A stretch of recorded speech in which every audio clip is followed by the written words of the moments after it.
Good morning, students. Myself Vijender Chauhan from Shri Narayana Vidyalaya Kanha, and welcome back to our science class of standard 7th. And today we are continuing with the new topic of chapter 4, nutrition in living organisms. So students, today we are doing the topic named transport system in plants. So students, according to the diagram given in your textbook, we will do some further studies about transport system in plants. Yes, transport system. What is transport? Students, what is transport? सबसे पहले हमको transport system समझने के लिए transport क्या है ये समझना जरूरी है. ट्रांसपोर्ट मीन्स फॉर एग्जाम्पल अगर हम किसी गुड्स मीन्स सामान, अगर एक जगह से दूसरी जगह लेकर जाना चाहते हैं और वो सामान जो है बहुत ज़्यादा क्वांटिटी में है या कम क्वांटिटी में है, तो हम उस सामान को एक जगह से दूसरी जगह कैसे लेकर जाएंगे? अगर ज़्यादा क्वांटिटी में है तो ट्रेन,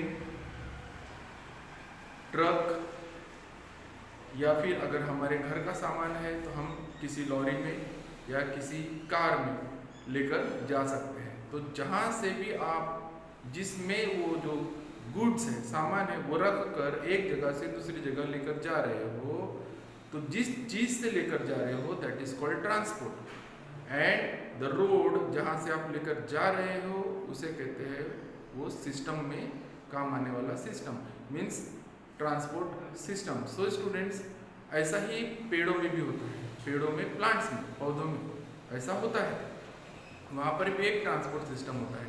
ट्रांसपोर्ट सिस्टम मीन्स कुछ ऐसा ट्रांसपोर्ट सिस्टम होता है जिससे वो फूड कैरी करते हैं. कौन? प्लांट्स फूड कैरी करते हैं. कैसे? मीन्स रूट से. इसके पहले हमने देखा था कि जो प्लांट से क्या एब्जॉर्ब करते हैं? मिनरल, वाटर, सॉल्ट, ये सब एब्जॉर्ब करते हैं. और फिर वो रूट से कहा जाता है एपेक्स तक. एपेक्स मीन्स प्लांट का सबसे ऊपर का पार्ट, जहाँ से उसकी ग्रोथ होती है. ग्रोथ और डेवलपमेंट होता है प्लांट का. तो स्टूडेंट्स, प्लांट्स में जैसे कि हमने देखा था इसके पहले के लेक्चर में कि जो प्लांट होते हैं वो प्लांट में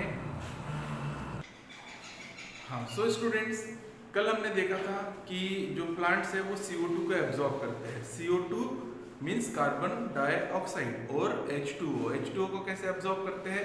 H2O को वो रूट से एब्जॉर्ब करते हैं. H2O मीन्स जब CO2 प्लस H2O मिलता है तो प्लांट्स बनाते हैं फूड. लेकिन उसके लिए उनका प्रेजेंस क्या रहेगा? यस, प्रेजेंस रहेगा CO2 और H2O. जब ये केमिकल रिएक्शन में CO2 और H2O जब मिलते हैं तो प्लांट्स फूड बनाते हैं. क्या बनाते हैं? Food. Means glucose.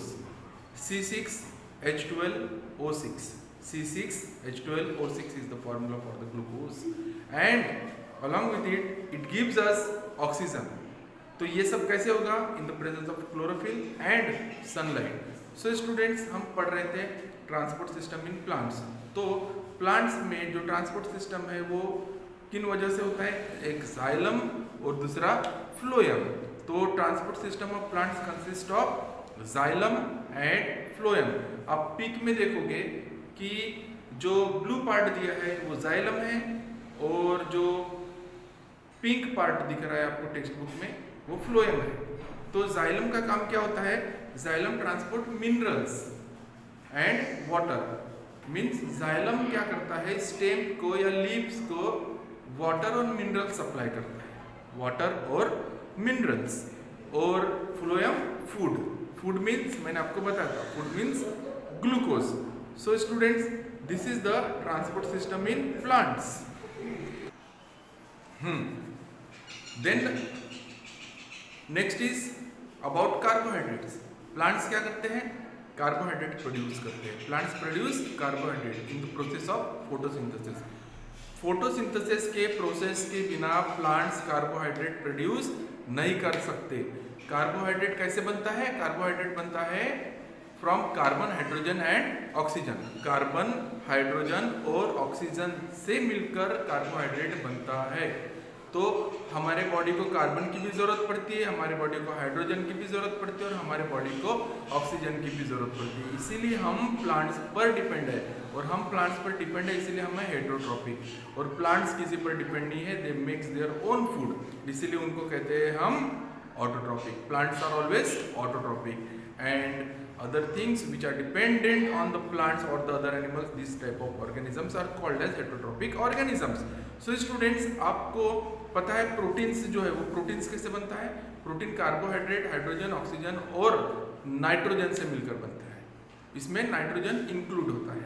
So students, आपको ये पता होना चाहिए कि nitrogen is also very important gas. Nitrogen क्या है? गैस है, ये भी बहुत इंपॉर्टेंट है. और एयर में नाइट्रोजन प्रेजेंट होता है, एयर में नाइट्रोजन प्रेजेंट होता है, ठीक है. और अगर देखें हम तो प्लांट्स के लिए भी नाइट्रोजन उतना ही इम्पोर्टेंट है. प्लांट्स के कौन से पार्ट को नाइट्रोजन की ज़्यादा इम्पोर्टेंट होता है?